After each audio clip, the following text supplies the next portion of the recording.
ఇక Malkajgiri police commissioner గా ఇటీవల బాధ్యతలు స్వీకరించిన సుమతి మహిళల భద్రతపై తన కట్టుదిట్టమైన వైఖరిని మరోసారి స్పష్టంగా తెలియజేశారు. సమాజంలో పెరుగుతున్న ఈవ్ టీజింగ్ ఘటనలను అరికట్టేందుకు ఆమె స్వయంగా రంగంలోకి దిగడం ప్రాధాన్యతను సంతరించుకుంది. సాధారణంగా ఇలాంటి సమస్యలపై అధికారులు ఆదేశాలు ఇవ్వడమే పరిమితమవుతుంటే సుమతి మాత్రం ప్రత్యక్షంగా పరిస్థితిని అంచనా వేయాలని నిర్ణయించుకోవడం విశేషంగా నిలిచింది.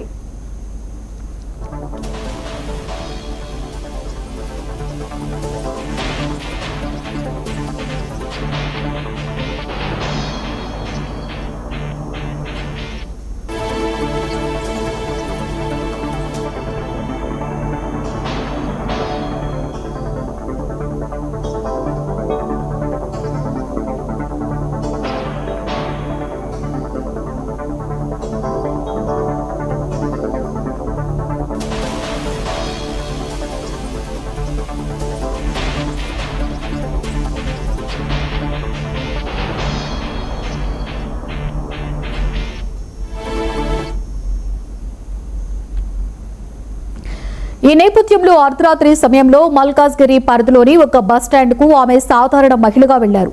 ఇలాంటి భద్రతా ఏర్పాట్లు లేకుండా తానెవరో దాచిపెట్టి అక్కడ నిలబడడం ద్వారా మహిళలు రోజు ఎదుర్కొనే పరిస్థితులను ప్రత్యక్షంగా తెలుసుకోవాలనే ఉద్దేశంతో ఈ చర్య చేపట్టారు. ఆ సమయంలో అక్కడికి వచ్చిన కొంతమంది యువకులు ఆమెను ఒంటరిగా గమనించి చుట్టుముట్టారు. మొదట సాధారణ ప్రశ్నలతో మాట్లాడడం మొదలుపెట్టిన వారు అసభ్యకరంగా ప్రవర్తిస్తూ వేధింపులకి పాల్పడ్డారు.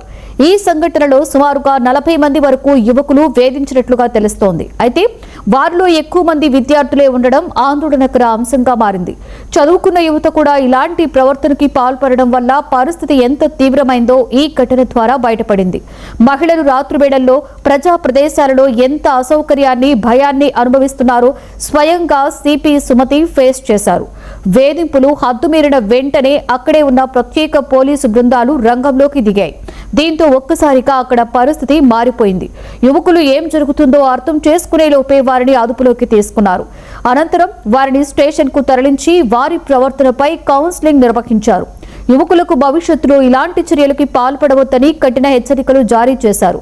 మహిళలను గౌరవించడం ప్రతి వ్యక్తి బాధ్యత అని, చట్టపరమైన పరిణామాలు ఎంత తీవ్రంగా ఉంటాయో వారికి వివరించారు. తల్లిదండ్రులు, విద్యా సంస్థలు కూడా ఈ విషయంలో బాధ్యత వహించవలసిన అవసరం ఉందని అధికారులు సూచించారు.